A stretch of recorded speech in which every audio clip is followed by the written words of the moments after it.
29 minutes past 8, Senator Pauline Hanson joins us. Welcome.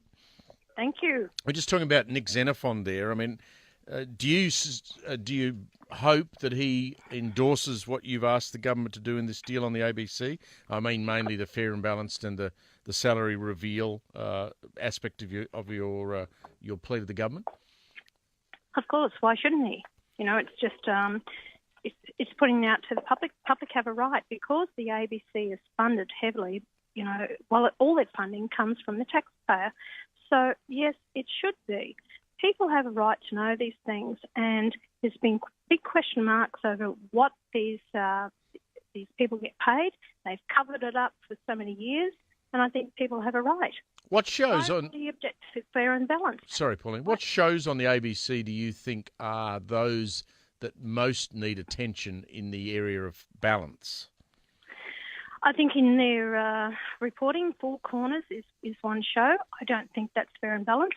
I think that the shows they've actually have, even on Myself and One Nation, it was not fair and it was not balanced what they've actually put across with it. And some of it as well.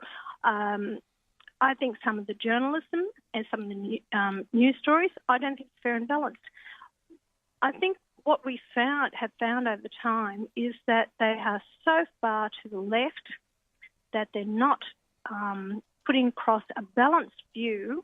Even in politics, it is all to the left. And I'm sick and tired of seeing it. Doesn't you have? Do you get a fair go on ABC radio current affairs shows? Look, ABC radio, in all fairness, especially in the rural and regional areas, are far better to actually talk to. I have no problems in actually talking to them. And I'll go back, this has been my problem with the ABC. When I was first elected in 1996, I actually, because of the way the ABC treated me, I didn't talk to them for 8 months. I did not have them in my meetings, and I thought, no, I have to draw a line in the sand.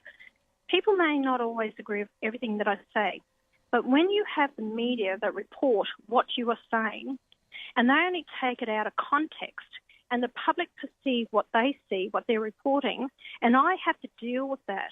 So what they've done is they've put out a perception about me that is not right. And that's what I'm saying, fair and balanced. Do we really need a separate SBS? No. Is something going to happen with that? It is something that I am pursuing, of course. And I think that, you know, the cost to the taxpayers, we've got so many channels out there, we've got so many stations that are out there, and I think everything needs to be reined in. Everything that I've been looking at in this parliament and what the government's doing, it's like there's this never-ending pot of money. There was that pregnant little pause that you gave there. Are you cooking up something on SBS and ABC, like merging them and then freeing up a couple of radio stations, a couple of TV stations maybe? And you know what, Andrew? I've never denied that. That's what I'd like to see happen. But it's something on the boil.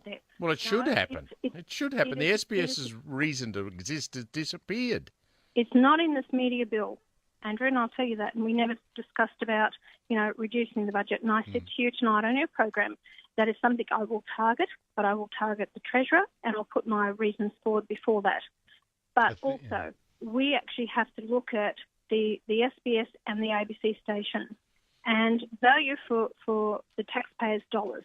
We cannot keep increasing taxes to the people of Australia. When New Zealand pays it, I think about 32 or 33% tax, their highest tax rate, and what we're paying in this country, and yet we keep going further and further and further into debt. We have to rein it in, but we've got to do it in a sensible, managed way. I'm very pleased that you've charged into that area, and I'm very pleased that you've agreed to support the government's change to media laws. Can I just ask you, the high-profile businessman Dick Smith has launched $1 million ad campaign today. He would like to see immigration cut from $200,000 a year to $70,000. Does that take the cut far enough? I think it does. It used to be we had about 130,000 births and we'd have about 130,000 deaths. So it used to wipe itself out. And to have that that increase in migrants, yes, you have people that have moved to this country would love to bring out their loved ones or family or whatever, and I think that's lovely that they actually do have that. But if you're going to bring migrants in a country like that, I don't think that's a fair balance to bring that many people, that these people are not going to be a drain on our welfare system, will start up businesses, will actually support themselves, and I think that's beneficial to the country. But should we stop completely for a while to let the essential services catch up? I mean, anybody who spends any time in Sydney, Melbourne or Brisbane, they're overcrowded. They are overcrowded. Now, my policy is a zero net. People don't understand zero net. It means if you have 100,000 migrants leave Australia a year, you bring in 100,000 migrants. So we're only replacing those that we lose. But we're to the brink of supplying the services and infrastructure and water, sewage, electricity, nursing homes, schools, to provide for who we have here. And we haven't got the finances for it. That's why we're borrowing. And if we actually end up, over the limit, we can never pay it back. I'm in fear of what will happen to Australia as it did in Greece, whereas you have the multinationals, big business come in and take over their airports, their ports, their services, and the people own absolutely nothing, and you're controlled by the big end of town. I don't want that to happen to Australia. We have to do it in a sensible, managed way, and that's what I'm trying to pull back and to explain to people my stance. I'm not anti-migrant. I'm a very staunch Australian, proud Australian, but we've got to ensure that people have a decent standard of living and quality of life, because I don't want Australia to become a third world country. It's a problem though, isn't it? 200,000 people a year coming in right now. That's got to put pressure on housing and all the other infrastructure and all that. Like Steve will tell you how busy Sydney is, and I'll tell you how crowded Melbourne is. How bad is it in Brisbane as a result of population growth? Horrendous. Do you know that some mornings there, I actually leave home, which was, I'm 60 k's outside of Brisbane centre itself, and depending on what time I leave, 2 hours. 2 hours for me to get into the city. It's just absolutely ridiculous, and it's only getting worse. Well, how come the major political parties don't even want to talk about this? It's not an issue in Canberra. No one wants to talk about it. Well, I'm sorry. I'll be opening up the discussion on it, and we've got speeches in Parliament on Thursday as well.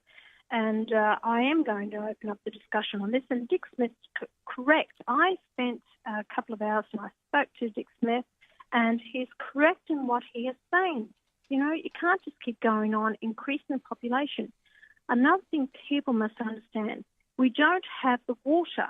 They have not built dams and have not put in the resources for water. So people say, we've got all this land. But the whole fact is there's only so much of this land is habitable.